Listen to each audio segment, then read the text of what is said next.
మంద ఎక్కువైతే మజ్జిగ పల్సగా అవుతుంది. పెద్ద పెద్ద దందాలు చేసేటోళ్ళు దీన్ని బాగానే ఫాలో అయ్యేటట్లున్నారు. ఆయన ఆళ్ళదేం పోయేది ఉందంటారా? అవునులే, ఉండేది గడ్డి పోయేది పొట్టు అనుకుంటా దందాలు చేస్తారు. సరే, పాలు పెరుగంటే పల్సగా చేసినా ఇంత ఉప్పు పచ్చిమిరపకాయ నమ్ములుకుంటా కడుపులు ఇంత ఆసరేసుకుంటామేమో కానీ ఈ వంట చేసుకునే గ్యాస్ సిలిండర్లో కూడా కథలు పడితే ఎట్లా చెప్పుండ్రి. రంగారెడ్డి జిల్లా మోయినాబాద్ మండలం కేతిరెడ్డిపల్లిలా శేఖర్ అనేటైన ఓ గ్యాస్ బండి వేసుకుంటూ గ్యాస్ ముట్టిద్దామని లైటర్ తీసుకొని వెలిగించినా అంటుకుంటలేదట. అగో గ్యాస్ ఆన్ చేసినా అంటుకుంటలేదేందని శేఖర్ అన్న దాన్ని అటు ఇటు ఊపి చూసిండట. మామూలుగా అయితే అటు ఇటు ఊపితే సప్పుడేం రాదు, కానీ సిలిండర్లో నీళ్ళ సప్పుడు అయిందట.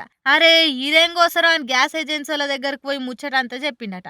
అట్లెట్లా నీళ్లుంటాయి సామి అని ఏజెన్సీలు ఉల్టా దబాయిద్దామని చూసిండట. కానీ ఆడున్నదెవరు? శేఖర్ అన్న. చల్ మీ ముంగట్నే ఇప్పి చూపెడతారా అండ్రి అని వాళ్ళని తీసుకొచ్చి దుకాణం మొత్తం ఓపెన్ పెట్టిండట. ఇంకేంది, గ్యాస్ ఏజెంట్ షాకు, శేఖర్ అన్న కిరాకు. అందులో నీళ్ళని చూసి ఆ ఏజెంట్ కు ఏం చెప్పాలనో సమజ్ కాలేదట. కానీ ఇదంతో మాఫియా కదా, తప్పు ఒప్పుకుంటే డొంక కదులుతుంది అనుకుండో ఏమో గాని, పోనీలే అన్న నీకో కొత్త సిలిండర్ ఇచ్చిపోతా, జర సప్పుడు చేయకు అని శేఖర్ ను సల్లగా చేసిండట. ఫోన్ చేసి ఇంకో కొత్త సిలిండర్ తెప్పించి చేతిలో పెట్టి పోయిండట. నిజంగా ఏమై ఉంటది? బ్రాహ్మణ్ గారికి కూడా అంత దొరకని చిత్రాలు బాగానే అవుతున్నాయి పోన్రి భూమి మీద.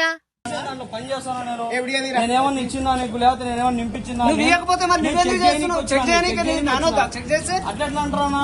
అదే ఓనర్ ఉన్నాడు, ఓనర్ ఉండొచ్చు, మీ బాధ మీకు ఉండొచ్చు, కానీ మమ్మల్ని పుణ్యానికి ఇస్తున్నారు. బుక్ మర్చిపోసి ఇంటికి తోలేండి ఆయన రిటర్న్.